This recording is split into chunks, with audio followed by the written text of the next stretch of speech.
Hello,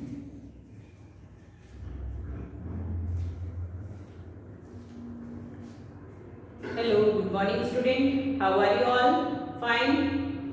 Standard 8 subject science and lecture 3 chapter 13 sound. Okay. chapter 13 sound में last lecture में हम पढ़ चुके थे कि साउंड कैसे प्रोड्यूस होता है, साउंड को हम कैसे सुन सकते हैं, साउंड क्या है, sound how we can hear the sound, ये सब हम पढ़ चुके थे।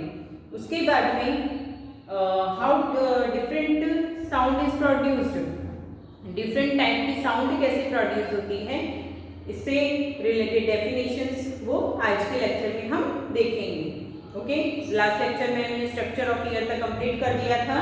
नाउ कुछ डेफिनेशंस हैं जो मैं आपको बता रही हूँ। सबसे पहले एम्पलीट्यूड, आपको पता है वाइब्रेशंस क्या होते हैं। वाइब्रेशंस मूवमेंट्स एक बार बार होता जा रहा है, मतलब क्या हो रहा है, एक दूसरे से दो चीजें स्ट्राइक हो रही है तो वाइब्रेशंस हो रहे हैं, बार बार स्ट्राइक हो रही है तो वाइब्रेशंस प्रोड्यूस हो रहे हैं। और हम इन वाइब्रेशंस को ही क्या बोलते हैं कि वाइब्रेशन प्रोड्यूस होने से ही साउंड प्रोड्यूस हो रहा है।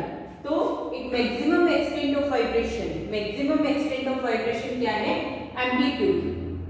ठीक है, उसके बाद में नेक्स्ट डेफिनेशन आपकी ऑसिलेशन, ऑसिलेशन। इसमें मैंने आपको एक पेंडुलम का डायग्राम बना करके बताया था कि इस तरह से जो मूवमेंट होता है ओ से ए और ए से बी, यानी कंप्लीट ए बी की मोशन को हम क्या कहते हैं, ऑसिलेशन।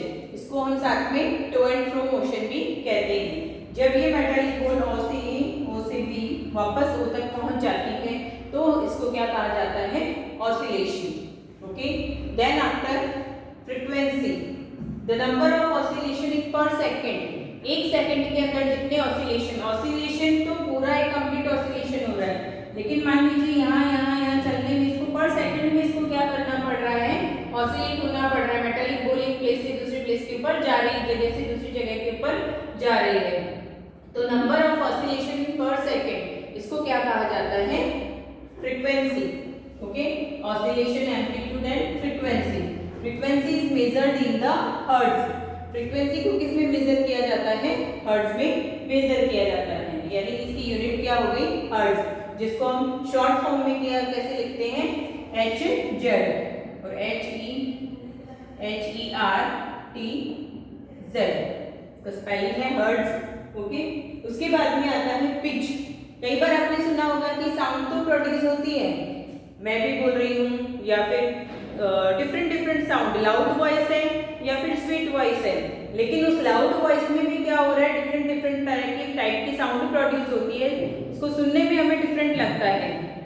तो वो क्या है, इसके ऊपर डिपेंड करता है, उसकी पिच के ऊपर। ओके, वो एक पिच क्या है, जैसे कि एक पर्सन जो है वो ड्रम बजा रहा है, ढोल बजा रहा है, तो जो वो भी एक लाउड वॉइस ही है, लेकिन वो डिफरेंट होगी। एक पर्सन क्या कर रहा है, विसल बजा रहा है, लेकिन वो भी एक साउंड ही है, लेकिन वो डिफरेंट होगी। दोनों ही लाउड वॉइस है, बट दोनों लाउड साउंड है, फिर भी दोनों में डिफरेंस है। वो किसके ऊपर डिपेंड करता है, पिच के ऊपर। Frequency of vibration is higher, frequency of vibration is higher.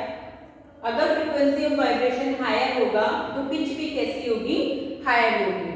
ये जो डायग्राम आपको यहाँ पर शो किया गया है, ये कौन सी पिच को शो कर रहा है, हायर पिच को, यानी जो वेव्स बन रही है ये क्या है, पिच है। अगर फ्रीक्वेंसी ऑफ वाइब्रेशन ज्यादा है तो उसकी पिच भी क्या होगी, हायर होगी।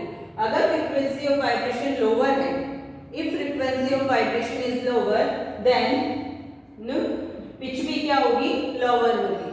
अब जैसे ड्रम जो बजा रहा है उसकी वॉइस थोड़ी हमें थिक सुनाई देती है, तो लोअर पिच का एग्जांपल हम किस में दे सकते हैं, ड्रम में, ढोल बजाने में, या फिर लॉयन की रोर में। लॉयन जो होता है वो रोर करता है, दहाड़ता है, वो भी थोड़ी थिक वॉइस होगी, थिक साउंड होगा, तो वो भी किसके अंदर आएगा, लोअर पिच में। और विसल बजा रहा है, उसकी पिच जो होती है वो इस तरह की होती है, higher pitch. Okay, again I am repeating, amplitude, oscillation, frequency and pitch. Okay, जो भी वॉइस जो है वो डिपेंड किस में करती है कि ये पिच जो है कैसी प्रोड्यूस हो रही है, इस पिच के ऊपर ही उनकी साउंड जो होती है वो डिफरेंट डिफरेंट होती है। ओके, इसके बाद में जो नेक्स्ट टॉपिक आपका आता है, इतनी देर मैं आपको बोल रही हूँ, इतनी देर आप ये नोट कर लीजिए। नेक्स्ट टॉपिक जो आता है वो आता है आपका Audible and inaudible sound. Audible sound ऐसे साउंड जिनको हम नहीं सुन सकते, ऐसे साउंड जो ह्यूमन बीइंग की ईयर तक नहीं पहुंच सकते हैं, उनको इनऑडिबल साउंड कहते हैं, और ऑडिबल जिनको हम सुन सकते हैं। तो इसके अंदर भी एक लिमिट होती है, पहले आप नोट कर लीजिए फिर हम शुरू करते हैं।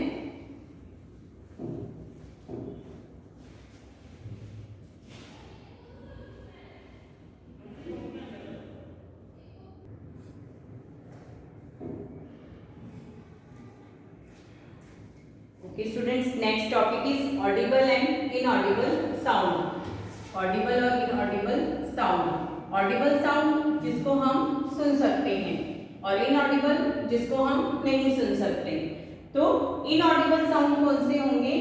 Less than 20 vibrations, जो 1 सेकेंड के अंदर, जितने 1 सेकेंड के अंदर अगर 20 वाइब्रेशन से भी कम वाइब्रेशंस हो रहे हैं तो ऐसे साउंड को हम क्या बोलते हैं? इनऑडिबल साउंड, क्योंकि इस वाइब्रेशन को ह्यूमन बीइंग डिटेक्ट नहीं कर सकते हैं, इसलिए साउंड को क्या कहा जाएगा? Inaudible sound. सेकंड आता है आपके ऑडिबल साउंड। ऑडिबल साउंड ऐसा साउंड है जो कि हायर देन 20,000 वाइब्रेशंस, और वो भी हायर देन में मतलब ऑडिबल फ्रीक्वेंसी अगर इन दोनों की हम देखें तो क्या हो जाएगी?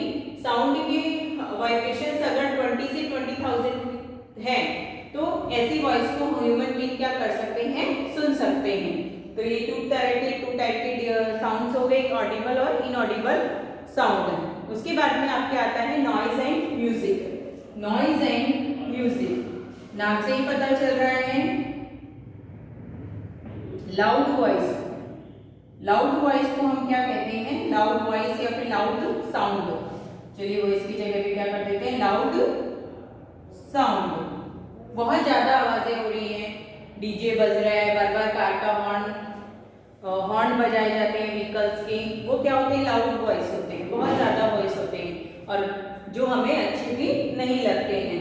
और कम वॉइस होना, लेस साउंड और स्वीट साउंड, जो हमें अच्छा लगता है, गाने बजने सुनने में अच्छे लगते हैं, लेकिन उसका ही वॉल्यूम अगर इंक्रीज कर दिया जाएगा तो वो किस में कन्वर्ट हो जाता है? लाउड साउंड में, जो कि हमें अच्छा नहीं लगता है। अब अगर उसी वॉल्यूम को इंक्रीज कर दिया जाता है तो वो क्या बन जाता है? एक पॉल्यूशन।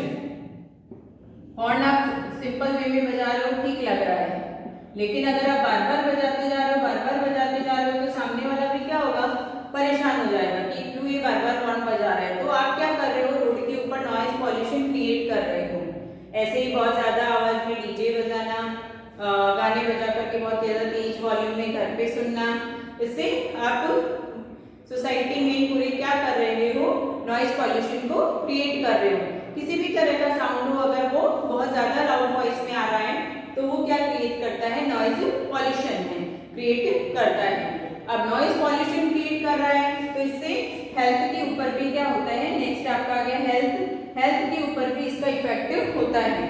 जो एजेड पर्सन है उनको ये ज्यादा वॉइस में सुनना बहुत अच्छा नहीं लगता है, हेडेक होने लग जाता है, बीपी का प्रॉब्लम है, ये एजेड पर्सन का ही नहीं, नॉर्मल ह्यूमन बीइंग का भी हो सकता है।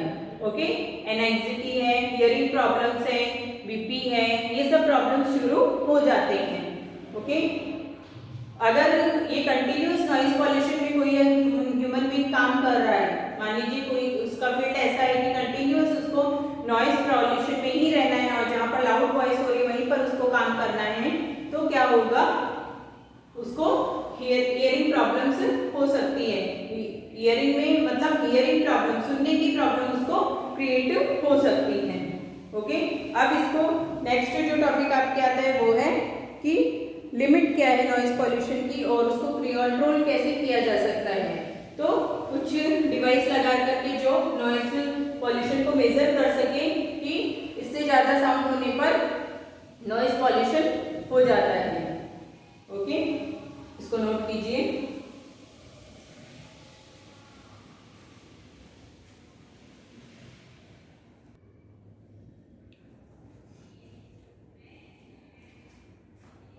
आप नॉइज पॉल्यूशन को कैसे क्रिएट कर सकते हैं, कंट्रोल कैसे कर सकते हैं, कुछ डिवाइस लगा करके, साइलेंसर लगा करके, जिससे नॉइज पॉल्यूशन को क्या किया जा सकता है, कंट्रोल किया जा सकता है। जो भी सोसाइटी है वहां पर भी नॉइज पॉल्यूशन को कंट्रोल करने, मतलब उनको लाउड वॉल्यूम में नहीं क्रिएट कर, लाउड वॉइस नहीं करे वो, ऐसे रूल्स बनाने चाहिए। ज़्यादा से ज़्यादा हमें ट्री लगाने चाहिए जिससे नॉइज पॉल्यूशन की, क्योंकि ट्री जो है वो काफ़ी हेल्पफुल होते हैं पॉल्यूशन को कम करने में। तो डिवाइस लगा करके इससे ज़्यादा साउंड होने पर वो पॉल्यूशन में काउंट किया जाएगा। इस तरह से हम इन डिवाइसों को यूज में लेकर के क्या कर सकते हैं, नॉइज पॉल्यूशन को मेजर कर सकते हैं और उसको बाद में कम भी कर सकते हैं, क्योंकि हमें आइडेंटिफाई हो जाएगा तो उस पॉल्यूशन को हम कम भी कर सकते हैं। तो इसके लिए भी हमें स्टेप खुद अपने आप से ही शुरू करना चाहिए कि मैं ज़्यादा से ज़्यादा नॉइज पॉल्यूशन नहीं करूँ, कि मैं अपने घर में हूँ तो ज़्यादा वॉइस में टीवी नहीं चलाऊँ, स्पीकर गाने नहीं चलाऊँ, ताकि मेरे आजू बाजू में जो लोग रह रहे हैं उनको कोई प्रॉब्लम ना हो। ओके स्टूडेंट्स, यहाँ पर आपका ये लेक्चर फिनिश होता है। चैप्टर 13 की साउंड वाला जो चैप्टर है वो भी यहाँ पर फिनिश हो रहा है। ओके, आपको ये रीड कर लेना है। नेक्स्ट लेक्चर में हम एक्सरसाइज सॉल्व करेंगे। Okay, bye.